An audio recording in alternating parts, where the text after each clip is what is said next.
Iti karita gundaway mga ka-JCQ ket adatay nga mismo ditoy maysa nga pag-video okyan iti barangay San Isidro iti Paway, Ilocos Norte. No sa dinno a kabayatan nga insayangkat dagiti kameng ti pulisya iti Paway ti regular nga oplan bakal oplan sita operation idirabi Pebrero 4 tawen 2024 iti maysa a pag-video okyan iti nadakamat a lugar ket haanda ani namnama ti napasamak ang maipagarup apan nakisinungbat ti maysa a kapitan kadagiti kameng ti pulisya kabayatan iti panagcheckda kadagiti customers.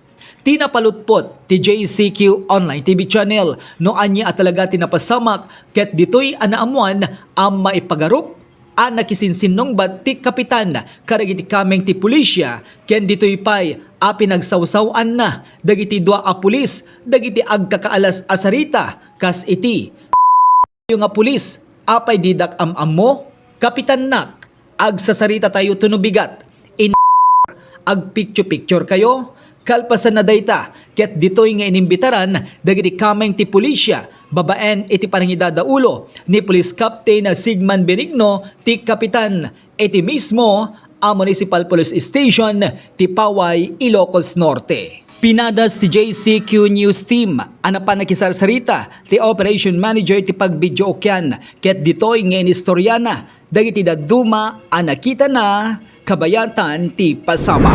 Ayun lang naman yung alam kong nangyari doon, ma'am, yung pinapatayo nila yung custom si kapitan. Kasi yun naman ang gawain talaga ng mga pulis, gabi-gabi sila pumupunta dito. Nung ipatayo nila si kapitan, ayaw nilang tumayo. Yun ang parang naiinsulto yung pulis kasi ang sabi kasi ni kapitan, kapitan kami ayaw namin tumayo. Sabi naman itong mga pulis, picture lang po sir. Ayaw naman ni kapitan kahit picture. Ayaw ko nang mapicturan yung ganon. Kaya yun yung doon sila nagbabangayan. Kasi ang paliwanag naman ng mga pulis, trabaho kasi daw nila. Gabi-gabi naman nila ginagawa. Ito si kapitan ayaw magpapapicture at ayaw din tumayo. Ganon. Yun lang naman ang alam ko na ano nila problema. Tapos kung ano man yung mga usapan nila, hindi ko na naintindihan kasi hindi naman ako gaano din nakakaintindi ng Ilocano.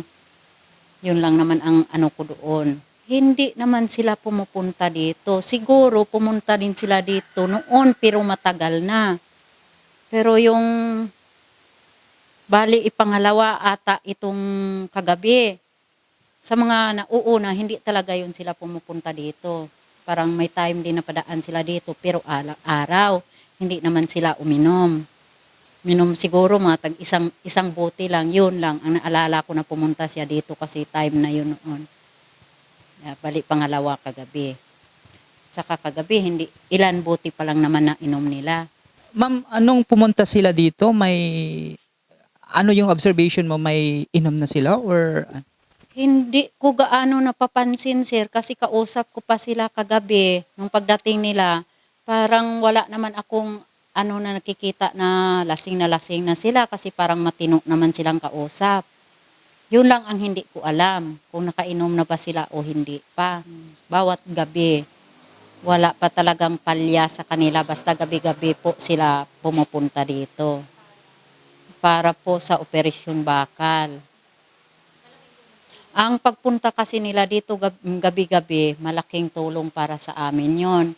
Kasi yung mga customer kasi hindi sila nagdadala ng patalim dahil doon natatakot sila na may nag-operasyon bakal. Kaya yun ang malaking tulong para sa amin na may ganitong pwesto.